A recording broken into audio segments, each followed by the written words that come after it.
오늘 또 하나님 앞에 나온 우리 성도님들에게 하나님의 은혜가 풍성하게 임하시기를 축복합니다. 여러분, 사단은요, 우리의 생각은 조금 괴롭힐 수 있어요. 사단은 우리의 생각 속에 들어와서 우리를 좀 흔들 수는 있어요. 그러나 우리의 마음은 흔들 수 없습니다. 왜냐하면 우리의 마음에는 우리 예수 그리스도가 계시기 때문이죠. 여러분, 그것이 사단의 한계예요. 사단은 우리의 생각을 복잡하게 만들 수는 있지만 우리의 마음을 흐트러 놓을 수는 없어요. 우리 마음에는 예수님이 계시기 때문입니다. 여러분, 사단은 우리의 현재를 좀 힘들게 할 수 있어요. 그렇지만 우리의 미래조차도 흔들 수는 없습니다. 좋은 예가 욥의 예죠. 여러분, 만약에 욥이 그 힘든 시험들을 다 당한 후에 하나님께서 욥에게 그 이룬 것들의 2배를 축복하실 것을 사단이 알았더라면 사단은 처음부터 욥을 시험하지 않았을 거예요. 이게 건드려서 더 복을 받게 한 거예요. 사단은 욥에게 시험을 줘서 욥을 넘어뜨리려고 했지만 하나님은 오히려 그 사단의 시도까지도 보시고 더 크게 섭리하셔서 욥에게 그 이룬 것을 정확히 2배를 축복하셨죠. 여러분, 사단이 이것을 알았더라면 애초부터 안 건드렸을 거예요. 사단은 몰랐던 것입니다. 여러분, 이것이 사단의 한계예요. 여러분, 사단이 가룟유다의 생각 속에 예수님을 팔 생각을 집어넣었어요. 근데 여러분, 하나님은 그 사단의 그런 역사까지도 섭리하셔서 가룟유다의 배신을 통하여 예수님이 십자가에 죽게 하시고 그 십자가에 죽게 하심을 통하여 온 인류에게 구원을 주시는 복음을 완성시켜 버리셨어요. 만약에 사탄이 내가 가룟유다에게 예수 스승을 팔 생각을 집어넣어서 하나님이 그 일을 행하실 줄 알았더라면 사단이 가룟유다에게 예수를 팔 생각을 넣었을까요? 안 넣었을까요? 안 넣었을 것입니다. 사단은 몰라요. 사단이 아무리 능력 있어 보이고 크게 보이지만 사단은 우리의 미래를 바꿀 수 없어요. 사단은 우리의 마음을 바꿀 수 없어요. 우리의 생각과 우리의 현재를 괴롭힐 수는 있지만 우리의 마음과 우리의 미래를 바꿀 수는 없는 것이죠. 그러므로 사랑하는 성도님들, 오늘 이렇게 예배를 드리면서 또 삶이 때로는 어려움이 있고 낙심되는 일이 있다 할지라도 결코 두려워하거나 놀라지 마시게 되기를 바랍니다. 사단이 우리의 인생을 때론 시험에 들게 하고 우리의 믿음과 삶을 무너뜨리려고 할지라도 여러분, 하나님은 그것조차도 그 사단의 시도조차도 합력하여 선을 이루시게 섭리하시는 분이심을 여러분, 저와 여러분이 잊지 마시게 되기를 바랍니다. 이것이 바로 복음으로 하나님의 자녀가 된 저와 여러분이 누릴 수 있는 말할 수 없는 축복이요 은총인 것입니다. 이 시간도 예배드리면서 그 하나님의 은혜와 은총이 우리의 믿음으로 또 우리의 고백으로 충만하게 되시기를 다시 한번 축복합니다. 제가 다시 한번 갈라디아서의 말씀을 다시 돌이켜서 제가 매주마다 이제 살펴볼 예정인데요. 갈라디아서와 로마서는 복음 중에 복음이라고 제가 얘기합니다. 복음이 가장 선명하게 드러난 책 중에 하나가 갈라디아서고 로마서라고 얘기할 수 있어요. 로마서는 좀 양이 많은데 갈라디아서는 좀 양이 적어요. 그래서 제 갈라디아 말씀을 살펴보면서 참된 복음이 무엇인지 몇 주 동안 살펴보려고 합니다. 그래서 오늘은 그 첫 번째 시간으로요, 다른 복음은 없습니다, 오직 한 가지 복음뿐입니다 라는 주제를 가지고 이 갈라디아 말씀을 제가 증거하도록 하겠습니다. 첫 번째로요, 오늘 말씀을 통해 살펴보고 싶은 것은 복음은 은혜로의 부르심이라는 거예요. 복음은 완전한 은혜라는 거예요. 우리 6절 말씀입니다. 우리 같이 한번 읽어보겠습니다. 시작. 그리스도의 은혜로 너희를 부르신 이를 이같이 속기 떠나 다른 복음을 따르는 것을 내가 이상하게 여기노라. 여러분, 사도 바울이 복음에 대해서 설명하는데 갈라디아서 첫 번째 설명하기를 뭐라고 설명하냐면 그리스도의 은혜로 너희를 부르셨다 이렇게 표현해요. 그리스도의 은혜로 너희를 부르셨다. 여기서 여러분 그냥 문자적으로 잠깐만 보면 너희를 부르신 이, 여기서 너희를 부르신 이가 누굽니까? 하나님이죠. 성부 하나님. 성부 하나님께서 우리를 이렇게 부르셨다는 거예요. 근데 어떻게 부르셨어요? 은혜로. 성부 하나님이 저와 여러분을 은혜로 지금 이렇게 불러내셨어요. 여러분, 은혜란 말이 무슨 말입니까? 은혜라는 말은요, 이성적으로 지성적으로 아무리 생각해도 내가 그걸 받을 자격이 없어요. 근데 받을 자격이 없는데 조건이 안 되는데 그냥 어떤 것을 그냥 줘버리는 것, 그냥 누리도록 허락해버리는 것, 우리는 그것을 은혜라고 말합니다. 여러분, 저와 여러분 지금 하나님 앞에 지금 나와 있죠? 왜 나와 있어요? 은혜로 나와 있는 거예요. 여러분 솔직히 한번 생각해 보실까요?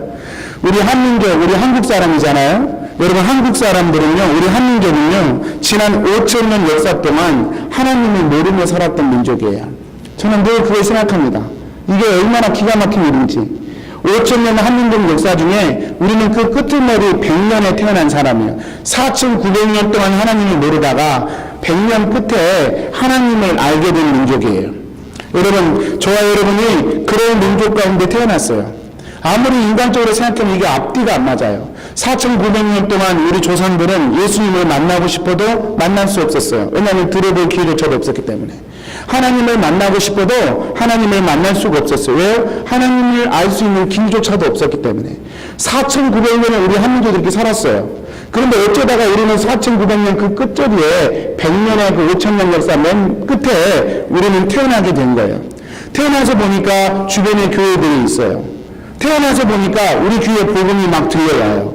태어나서 보니까 우리 한국의 교회들이 일어나기 시작했어요. 여러분, 이걸 어떻게 설명할 수 있습니까? 조상들이 얘기한다면 That's not fair. 이건 불공평이라고 얘기할 수밖에 없어요. 왜 우리는 예수님 들어볼 기회조차도 없었는데 어떻게 얘네들은 태어나면서 곳곳에 교회가 있고 복음을 듣게 됐냔 말이에요. 어떻게 설명하시겠어요? 은혜다라는 말 외에는 설명할 다른 길이 없다고 말이에요.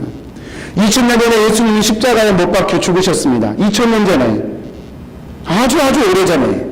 그 예수님이 2000년에 십자가에 못 박혀 죽으시고 조선반도 5,000년 역사의 맨 끝자리에 태어난 4,900년 이후에 태어난 저와 여러분에게 그 소식을 듣게 하시고 그 소식을 믿게 하시고 그리고 우리를 구원하신 거예요. 이걸 어떻게 설명하시겠어요? 여러분, 이것은 은혜다라고 하는 단어 말고는 무엇으로 설명할 수 없는 것이에요.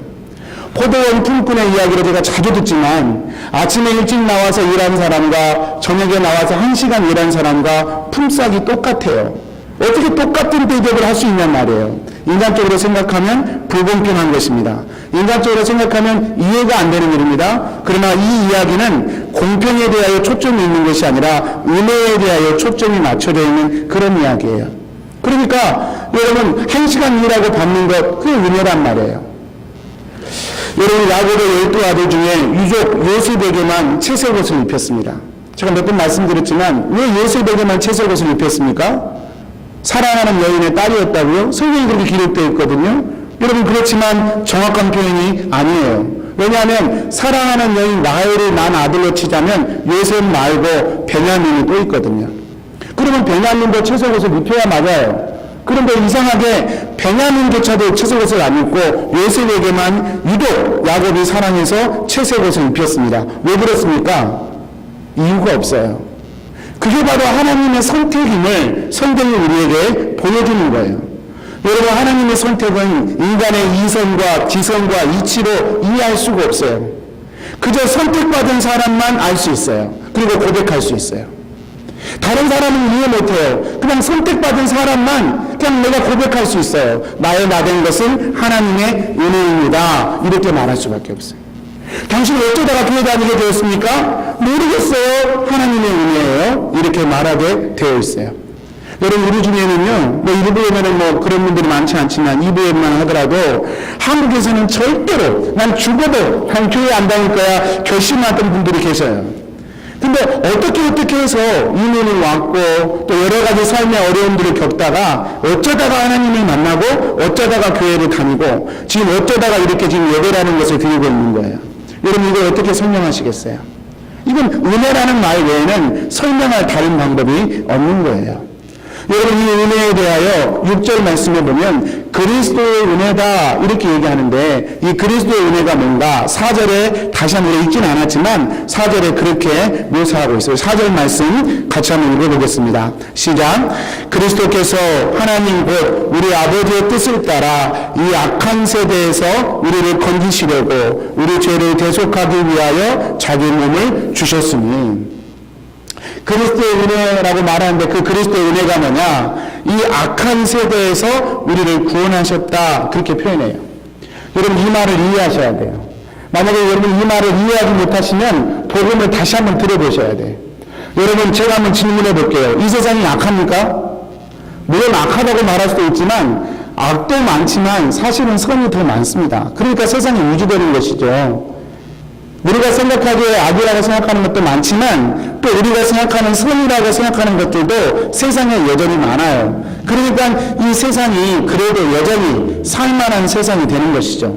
그게 이치에 맞아요. 그런데 성경은 뭐라고 표현합니까? 이 세상이, 이 아름다운 세상을 두고 악하다고 표현하는 거예요. 여러분, 그러니까요, 이 개념이 다른 거예요. 성경이 말하는 악하다는 말과 우리 인간들이 생각하는 악하다는 말, 이 개념이 사실은 조금 다릅니다. 하나님이 생각하는 악한 세대, 악한 세상이라고 말하는 것은 우리가 이성적으로 생각하고 이치적으로 생각하는 그런 악이 아니에요. 여러분, 하나님이 악하다고 하는 그 악이 뭘까요? 말씀 하나만 더 보겠습니다. 에레미야 2장 19절이에요. 여러분, 좀 말씀을 읽을 때 좀 크게 또박또박 읽으셔야 돼요. 그래야 조금 더 말씀을 이해하기가 쉬우세요. 우리 같이 한번 읽어보겠습니다. 19절입니다. 시작. 내 악이 너를 징계하겠고 내 반역이 너를 책망할 것이라. 그런즉 내 하나님 여호와를 버림과 내 속에 나를 경외함이 없는 것이 악이요 고통인 줄 알라. 주 만군의 여호와의 말씀이니라. 여러분, 하나님이 생각하시는 악의 개념이 뭐예요? 여기에 보면 잘 나와 있어요. 뭐예요? 하나님을 버려버리는 것. 하나님을 경외하지 않는 것. 하나님 없이 사는 것. 그것을 성경은 악이라고 얘기해요. 예를 들면 여러분, 제가 이번에 선교를 갔다 왔잖아요. 카자흐스탄에 있었을 때는 신학교에서 자고 먹고 했기 때문에 그냥 그랬어요. 근데 조지아에 갔을 때는 제가 있는 동안은 에어비앤비를 통해 숙소를 해결했어요. 에어비앤비가 뭔지 아시죠?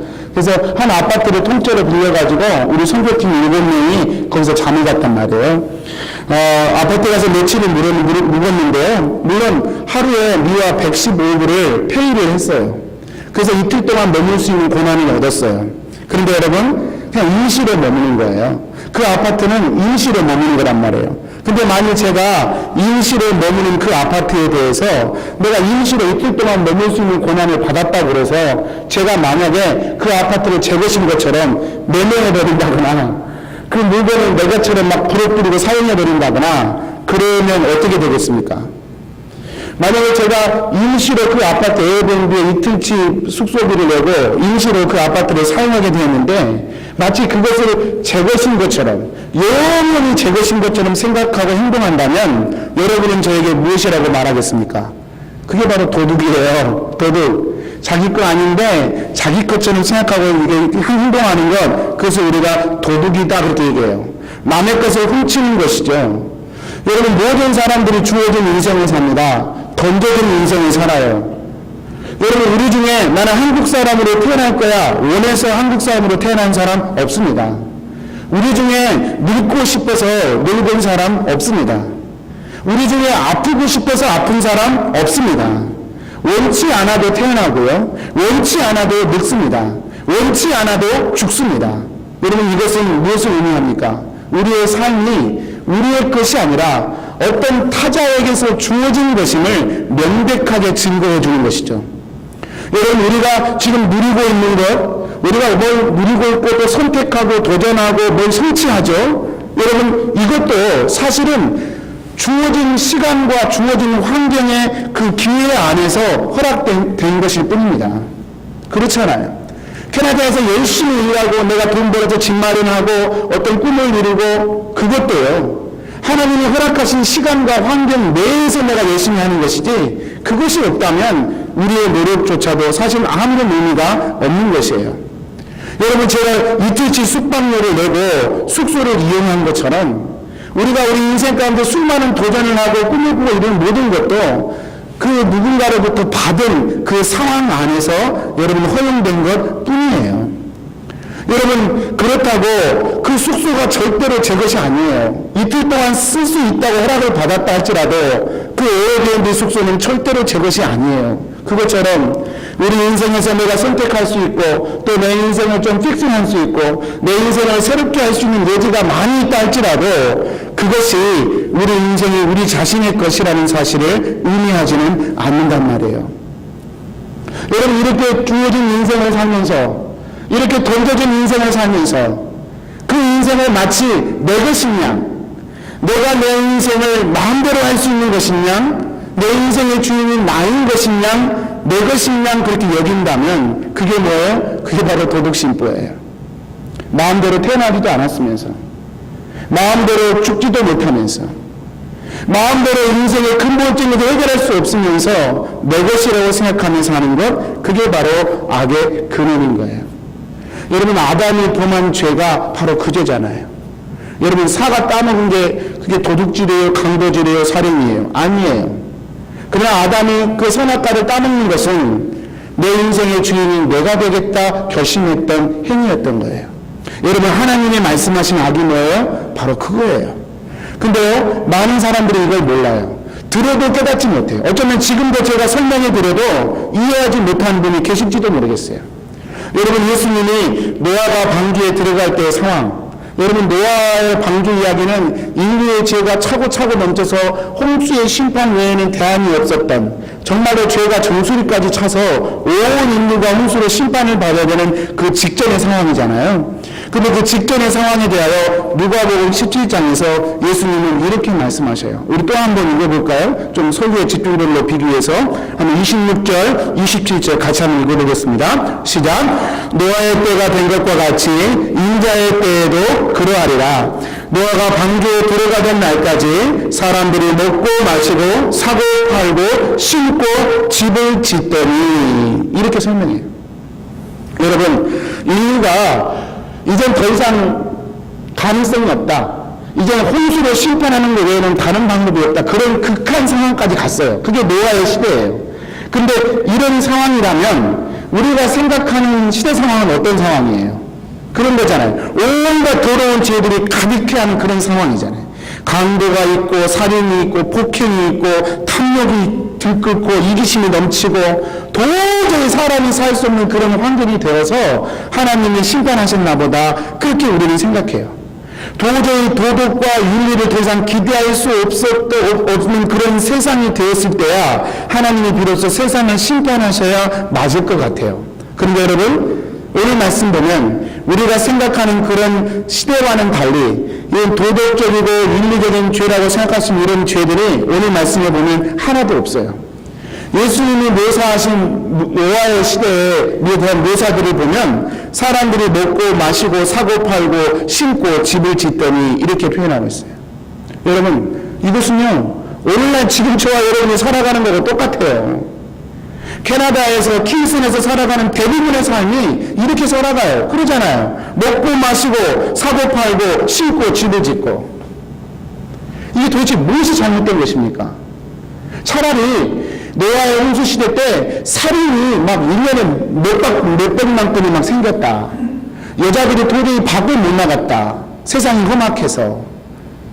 강자들이 약자를 막 달달 볶았다. 그러면 심판받아도 되겠구나, 우리 그렇게 생각할 텐데, 우리는 또 그렇게 생각을 하고 있는데, 예수님이 묘사하신 노아의 시대에 홍수가 임하기 직전의 상황에 대해 예수님이 직접 묘사하신 것은 이것밖에 없어요. 먹고 마시고 시가고 장가가고 심고 거두고 집을 짓고, 이것밖에 없어요. 이게 도대체 왜 이게 무슨 죄가 되고 이게 무슨 죄의 표상처럼 표현되고 있느냐, 그 말이에요. 여러분, 이 이야기는요, 도덕적이고 윤리적인 이야기가 아니에요. 성경이 말하는 죄는요, 도덕적이고 윤리적인 죄는 그 죄의 열매이고요, 성경이 말하는 죄의 근본적인 죄는 도덕과 윤리에 관한 이야기가 아니에요. 신론에 관한 이야기예요. 하나님이 주신 인생을 살면서 여러분, 하나님이 주신 기회를 누리면서 하나님을 망각하고 사는 것, 그 하나님을 알지 못하고 사는 것, 자신이 마치 자신의 인생의 주인인 것처럼 여기고 사는 것, 그 자체를 성경은 악으로, 죄로 보시는 거예요. 여러분, 이 이야기를 제가 드리지만 지금 교회니까 제가 이런 말 하지, 세상 사람들한테 이 말하면요, 아무도 이 이야기에 결코 동의하지 않을 것입니다. 오히려 억울하다고 항변할 거예요. 목사, 당신 무슨 말을 그렇게 해? 나는 열심히 산 것밖에 없어. 열심히 산 나를 보고 나보고 죄인이라고? 내가 다른 사람을 괴롭히기로 했어, 죽이기로 했어, 빼앗기로 했어. 나는 아침부터 저녁까지 수고하고 애쓴 것밖에 없어. 근데 나보고 죄인이라고? 그렇게 억울해할 거예요. 근데 여러분, 중요한 것은요, 그렇게 억울해하면서도 중요한 것은 그 죄악 가운데서 죽어간다는 사실이에요. 그 이야기에 대해 매일 분노하면서 억울해하면서도 그러면서도 그 상황 가운데 늙고 병들고 죽어간다는 사실이에요. 그러면서도 그렇게 죽어가면서도 하나님이 자신의 주인인 것만큼은 절대로 인정하려 하지 않아요. 여러분, 이것이 이 땅에서 하는 모든 지성과 이성과 판단력을 가진 모든 이들의 생각과 가치관입니다. 근데 이렇게 거대한 가치관 속에서, 이런 거대한 이성과 상식과 도덕과 윤리의 흐름 속에서 언젠가부터 하나님 없는 인생이 죄구나, 하나님 없이 살아가는 내 인생이 어두운구나 깨닫는 사람들이 생기더라고 말이에요. 다른 것이 죄가 아니구나, 하나님 없이 사는 게 죄구나, 그것이 깨달아지는 사람이 생기더라 그 말이에요. 그게 누구예요? 바로 여러분이에요. 바로 저고요. 그래서 어느 순간 내 인생이 하나님 없이는 안 되는 인생이구나 깨닫게 되는 거예요. 다른 사람은 몰라요. 근데 우리는 그래요. 어느 순간 내 인생의 절대자가 계심을 문득 깨닫게 되는 거예요. 여러분, 그것이 바로 오늘 이 바쁜 일상 중에도 다 내려놓고 주일날 이렇게 예배 자리에 앉아있는 저와 여러분의 이유가 아니겠습니까? 여러분, 이것을 우리가 무엇으로 표현할 수 있냔 말이에요. 이것을 우리가 무엇으로 표현할 수 있어요? 이 모든 세상이 하나님 없이 살아가는 세상이 악한 세상입니다. 그 말에 아멘이 되고, 주님이 이 악한 세상에서 나를 건지셔서 나는 이제 주님을 하나님으로 나의 주인으로 섬기며 살고 싶습니다. 이걸 도대체 어떻게 깨달으셨냐고요. 다른 말로 표현할 길이 없어요. 그래서 이 표현을 이 바울이 표현하는 거예요. 그리스도의 은혜로 부르심을 받았다, 그렇게 얘기하는 거예요. 그리스도의 십자가를 통하여 깨닫게 되는 거예요. 그리스도의 십자가를 통하여 하나님 아버지를 향하여 나아오게 되는 거예요. 여러분, 이슬람에서 알라 신에 대한 호칭이 99가지입니다. 제가 이번에 선교 가서 들은 이야기예요. 99가지가 있대. 여러분, 우리도 하나님에게서 호칭이 있잖아요. 여호와 라파, 여호와 니시, 뭐 그런 거, 여호와 이레, 이런 호칭이 있잖아요.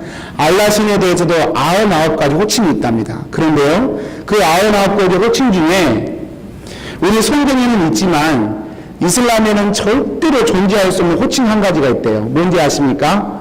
아버지 알라라는 표현이에요. 이슬람 사람들은 알라 신을 아버지라고 부르면 불경죄로 죽여버린대요. 여러분, 예수님이 십자가에 죽게 된 가장 직접적인 이유도 하나님을 아버지라고 불렀기 때문에 그래요. 어떻게 감히 하나님을 아버지라고 부르냐는 것이죠. 그런데 여러분, 조금 전에도 우리 역경이 기도했지만 하나님 아버지, 자연스럽게, 그죠? 하나님 아버지. 우리는요, 하나님에 대해서 아버지라고 부르는 것이 두렵지 않아요. 우리는요, 하나님 아버지 저 힘들어요 이렇게 말하는 게 어렵지 않아요. 왜 그렇게 되었습니까? 여러분, 그렇게 모든 이들은 신에 대하여 아버지라고 부르는 걸 두려워하는데 왜 저와 여러분은 이렇게 자연스럽게 하나님을 아버지라고 부르냐고 말이에요. 그것은 우리의 존재 자체가 그렇게 변화되었다는 것을 의미하는 것이죠. 도대체 누가 이런 사실을 깨우쳐 주었습니까? 도대체 누가 여러분에게 그런 놀라운 축복을 허락해 준 것입니까? 저와 여러분이 지혜가 있어서요? 저와 여러분 속에서 생각해 보니까, 돌을 닦아 보니까 어느 날 깨달아졌습니까? 득도했습니까? 그렇지 않아요. 우리 안에는 그런 것이 없어요. 우리 안에는 그것을 깨달을 만한 지혜와 지식이 없었어요. 그런데 예수 그리스도의 복음이 우리 귀에 들리기 시작했고, 그 예수 그리스도의 복음이 우리 안에 들어와서 우리 속에서 일으킨 변화요 능력의 결과물이 바로 그것인 거예요. 사랑하는 성도님들, 복음에 대해서 얘기할 때요, 전 다 여러분이 이제 먹어도 한 가지 기억했으면 좋겠어요. 예수 그리스도의 은혜로 부르신 것이 복음이다. 여러분, 어떻게 교회 다니게 되었습니까? 어떻게 하나님을 믿게 되었습니까? 예수 그리스도의 은혜로 부르심을 받았기에. 내가 미처 알기도 전에, 내가 생각하기도 전에, 깨닫기도 전에 하나님은 예수 그리스도의 은혜를 통해 나를 그렇게 부르셨습니다. 이게 바로 복음에 대한 바울의 첫 번째 증언입니다. 두 번째는요, 다른 복음은 없다는 거예요. 우리 7절 말씀이에요. 우리 같이 한번 읽어보겠습니다. 시작.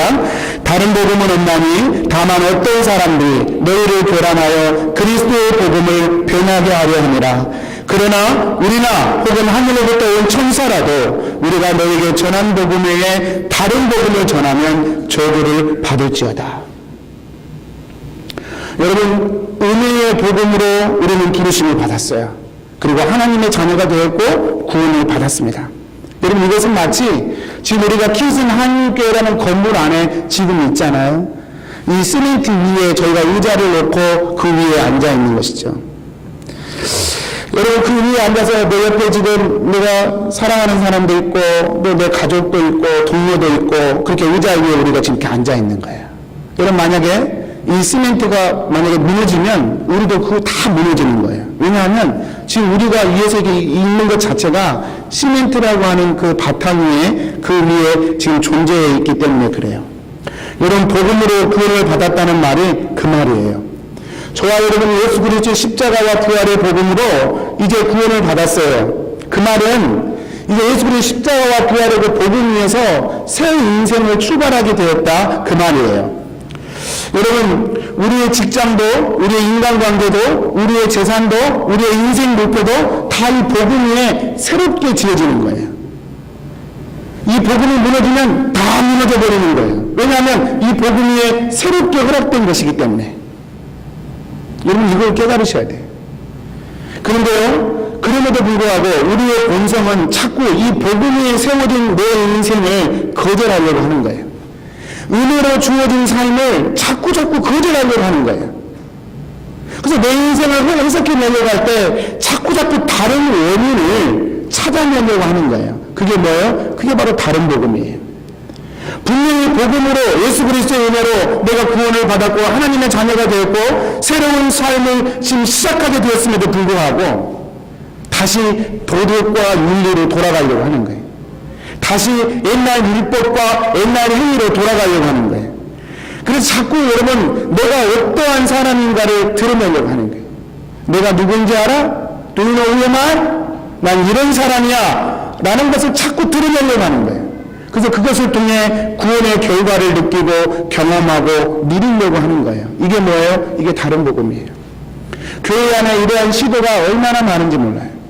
여러분, 당시 갈라디아 교회에서는 복음을 통하여 구원을 받은 성도들에게 예수만 믿어가지고는 안 되고 모세 선생님이 가르쳐준 율법과 할례도 함께 지키고 받아야 된다. 그래야 구원이 완성된다. 그렇게 가르쳤어요. 그러니까 예수 그리스도의 복음 외에 자꾸 다른 걸 갖다 붙이는 거예요. 여러분, 이것에 대하여 사도 바울은 다른 복음이다 비판하고 있어요. 그리고 그것은 우리 성도들을 교란하게 하려고 하는 것이다 라고 사도 바울은 얘기합니다. 여러분, 이건요 정말로 중요한 부분이에요. 저와 여러분이 신앙생활 하다 보면요 분명히 복음에서 출발했는데 그 복음에서 출발한 은혜를 찾기보다는 나의 열심과 노력에서 이 만들어진 나의 어떠함을 가지고 신앙의 기쁨으로 삼으려고 하는 유혹이 얼마나 많은지 몰라요. 여러분, 제 말을 이해하시겠습니까? 예수 그리스도 복음 위에서 기쁨을 누리기보다는 복음은 복음이고 내가 정말 기뻐하는 것은 나의 어떠함을 통해서 신앙의 기쁨을 대체하려고 하는 유혹들이 우리 마음 가운데 삶 가운데 얼마나 많은지 몰라요. 여러분, 큰 교회를 이루어놓으신 목사님들이 믿음으로 열심히 이렇게 섬기고 교회를 세웠다가 인생 말년에 그렇게 비참하게 추락하게 된 이유가 바로 그것이에요. 구원을 경험하려고 하는 그 자신의 어떠함을 통하여 신앙의 기쁨을 누리려고 하는 그 오류에서 빚어진 결과물들이에요. 여러분, 복음으로 교회가 세워졌다면 내가 물러나도 여전히 복음은 그대로이고 복음이 그대로 강건하게 선포된다면 교회는 더 강건하게 세워질 것을 믿어야 할 텐데요. 그게 잘 안 돼요. 내가 이 교회에 세웠으니 내가 피땀 흘려 개척하고 세웠으니 내가 지켜야 하는 거고 근데 내가 은퇴하게 되었으니 나랑 가장 닮은 내 아들에게 교회를 물려주고 싶은 거예요. 가장 인간적인 원인 분석들이 교회의 사유화라고 하는 참담한 일들을 지금 한국교회에서 만들어내고 있는 거예요. 여러분, 이런 모습들이요 대형교회 목사님들에게만 꼭 있는 것은 아니에요. 그저 평범한 신앙생활하는 저와 여러분에게도 얼마든지 있을 수 있는 일이에요. 자꾸 믿음의 원인을 사람에게, 그리고 나의 어떠함을 이루어내면서 그걸 설명하려고 하는 그 위에서 신앙의 집을 지으려고 하는 시도들이 저와 여러분에게 있는 거예요. 여러분, 제가 뭐 그렇게 훌륭한 목회를 한 것도 아니고 거창한 목사도 아니에요. 그렇지만 38살에 담임 목사가 되었을 때 남들보다는 조금 빨리 된 거예요. 제가 담임 목회를 처음 시작하고 킹스교회 시작했을 때 우리 정 목사님 오시기 전에 그때 우리 명섭이도 있었는데 이 명섭 애들이 데리고 중고등교육이 그거 유수 캠프를 제가 몇 년 갔었어요. 그래서 거기 가서 보니까 저만 담임 목사고 나머지는 다 이게 교육부 맡으신 전도사님들이 오신 거예요. 교육 목사님들이. 그분들이 와서 이런저런 그분들과 교제를 하는데 그 교육 전도사님들이 저에게 그때 이런 질문을 했어요. 목사님, 어떻게 하면 그렇게 빨리 담임 목사 자리를 맡을 수 있습니까? 저에게 물어보는 거예요. 38살이라고 하니까 깜짝 놀라면서 어떻게 이렇게 담임 목사 자리를 빨리 맡을 수 있습니까? 저에게 물었어요. 여러분, 그때 제가 뭐라고 대답했는지 아십니까? 열심히 해라. 죽도록 해라. 나 유니백에 있을 때 열심히 했다. 남들이 하지 않았던 거 찾아서 열심히 했더니 이런 기회도 오더라. 정선이 제 이야기 듣고 고개를 엄청 끄덕이더라고요. 그런데요, 저는 돌아서면서 아차 싶었어요. 왜냐하면 그건 옳은 말이 아니기 때문에 그렇습니다. 제가 열심히 했기 때문에 담임 목사가 된 것이 아니라는 사실을 제 심령 속에서 알고 있었기 때문이에요. 그것은 사실이 아니에요. 만약에 누군가가 당신 어떻게 그렇게 담임 목사가 되었습니까? 묻는다면 저는 지금도 그렇고 그때도 그렇게 고백했어야 맞아요. 은혜로 된 것입니다. 제가 뭘 한 게 있겠습니까? 이해할 수 없습니다. 저보다 훌륭한 목사님들이 세상에 널려 있는데 저 같은 자를 이렇게 쓰십니다. 은혜입니다. 저는 그 말에 다른 말을 할 수도 없고 해서도 안 되었던 것이죠. 여러분, 제가 정말로 말을 잘못한 것입니다. 여러분, 이것이 바로 다른 복음이에요. 내가 이렇게 목회를 하게 되는 것, 또 내가 이런 직장을 잡고 사는 것, 내가 그러한 부를 이루게 되는 것, 내 자녀가 사회적으로 어떤 훌륭한 사람이 되는 것, 내가 교회 안에서 봉사하고 헌신하면서 많은 사람들에게 존경과 그런 높임을 받게 되는 것, 왜 그런 줄 알아? 하면서 자신의 길과 방법을 드러내려 하는 것, 여러분, 그게 바로 다른 복음이에요. 그리고 그것이 바로 우리 신앙의 큰 유혹이고 시험입니다. 여러분, 생각해 보세요. 내가 열심히 해서 받았다고 한다면 거기에 은혜가 어디 있어요? 내가 열심히 심어서 거뒀다고 한다면 거기에 하나님의 사랑이 어디 있어요? 내가 한 것인데. 무서운 시험입니다.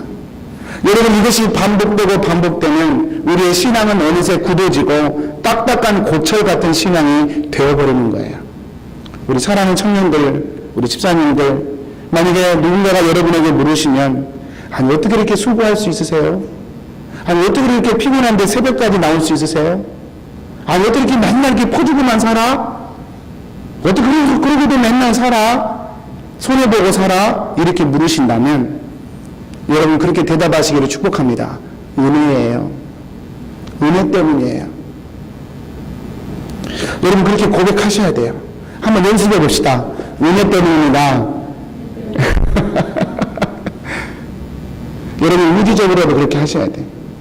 우리 생각과 마음이 은혜로 묶여지지 않으면 여러분, 우리가 하는 신앙생활은 매우 위험한 신앙생활이 될 수밖에 없어요. 우리 마음과 생각을 복음으로 철저히 묶어야 돼요. 여러분, 놀라운 것은요, 하나님은 그렇게 은혜로 섬기는 자를 정말로 축복하신다는 거예요. 제가 새벽기도 시간에 나누었지만 요즘 새벽기도 말씀이 역대하 말씀이잖아요. 역대하 9장에 보니까 스바 여왕이 솔로몬의 지혜를 멀리서 소문으로 듣고 그게 궁금해서 솔로몬을 찾아오는 이야기가 나오더라고요. 역대하 9장 1절 말씀이죠. 오면서 그냥 오지 않고 금은 보석을 많이 챙겨가지고 솔로몬을 찾아왔어요. 자기 정성을 다 한 것이죠. 그렇게 솔로몬의 지혜를 사모해서 찾아온 이 스바 여왕을 솔로몬은 기쁨으로 맞아줍니다. 그리고 이 여인은 솔로몬을 만나서 큰 기쁨의 은혜를 누리게 됩니다. 6절 말씀이죠. 솔로몬이 얼마나 지혜로운 사람인지 내가 들었던 소문은 거짓말이다. 왜냐하면 절반도 못 되기 때문에. 솔로몬의 지혜가 얼마나 큰지 이 여인은 한껏 누리며 기뻐했어요. 여러분, 이것이 마치 저에게는 우리가 하나님의 복음의 소식을 듣고 예수님께 나아가는 것과 같이 느껴졌어요. 여러분, 우리가 예수님께 나아가면 말로만 들었던 예수님의 십자가의 은혜, 이건 거짓말입니다. 왜냐하면 직접 경험해 보니까 이건 비교할 수 없을 만큼 너무 감격적이거든요. 우리는 그렇게 될 것입니다. 근데 스바 여왕이 그렇게 솔로몬에 대해 기뻐했는데요. 그 다음 절 말씀 12절에 보니까 솔로몬이 이 기뻐하는 여인에게 한 가지 일을 행합니다. 어떤 일을 행하냐면 그가 준비해간 모든 선물들, 그녀가 준비한 모든 선물들을 솔로몬이 다 다시 돌려줘요.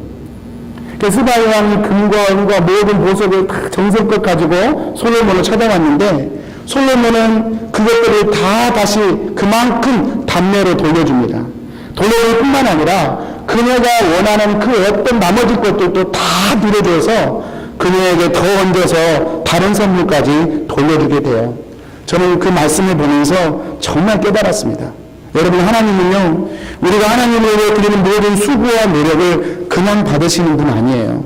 어제도 우리 여성대원들 정말로 예수님에서 음식 준비하는 모습을 보면서 제가 정말 마음으로 감사가 있었어요.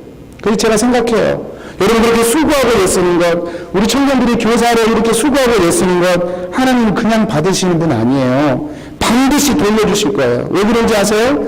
하나님은 저와 여러분의 돈이 필요하거나 시간이 필요한 분이 아니기 때문에 그래요. 하나님이 정말로 필요한 건 우리의 마음이죠. 우리가 물질을 드리고 우리의 수고를 드리면서 우리의 마음을 하나님께 드리게 되어 있기 때문에 하나님은 우리의 마음을 받으시는 것이죠. 그리고요, 우리의 모든 수고와 헌신들은 다시 다 페이백 하시는 분이세요. 스바 여인을 그녀가 가져왔던 모든 선물들 다 하나님이 솔로몬이 돌려주잖아요. 돌려줄 뿐만 아니라 더하여서 그녀가 원하는 그런 다른 것까지도 더하여서 돌려준단 말이죠. 사랑하는 성도님들, 우리가 이 땅에서 이렇게 은혜로 하나님 앞에 감격하고 그렇게 하나님 앞에 살아갈 때, 그리고 그 은혜가 좋아서 내 시간과 물질을 희생시키며 주님 앞에 드릴 때, 그리고 내 삶의 주인이 주님이심을 깨닫고 십자가의 길을 두려움 없이 걸어갈 때 하나님은 저와 여러분을 결코 외면하지 않으실 것입니다. 아니, 외면하지 않을 뿐만 아니라 하나님이 갚으시되 더 흔들어 채우시는 분이실 것입니다. 제가 그 말씀 묵상하면서 제 인생을 한번 생각해 봤어요. 제가 예수님 안 믿었다면 내 인생은 지금 어떻게 되어 있을까? 끔찍하더라고요. 예수님 믿어서 나는 손해본 게 하나도 없어요. 땡만 잡았어요. 여러분도 그렇게 되기를 축복합니다. 예수님 믿어서 우리가 손해본 게 없어요. 내 시간 드린다고요? 여러분, 나중에 두고 보십시오. 그것 때문에 여러분 복 받게 될 것입니다. 그것 때문에 여러분의 인생은 열리게 될 것입니다. 우리 하나님은 그런 분이시기 때문에 그렇죠. 말씀을 정리합니다. 바울은 예수 그리스도 은혜로 부르심을 받은 성도들, 그런데 이 은혜에서 떠나서 자꾸 다른 복음을 따르는 것을 내가 이상하게 여긴다 말합니다. 마치 새 옷을 입혀놨더니 새 옷 입고 그 위에다가 무더기 옛날 옷을 더 거쳐서 입으려고 하는 것과 같은 이치이죠. 이상한 일입니다. 이런 바라기는 저와 여러분이 우리 킹슨 한인교회가 오직 복음으로 의롭게 되고 또 복음으로 서로 섬기고 사랑하는, 그래서 하나님이 더 역사하시고 축복하시는 그런 공동체와 삶이 되시기를 주님의 이름으로 축복합니다. 기도하겠습니다.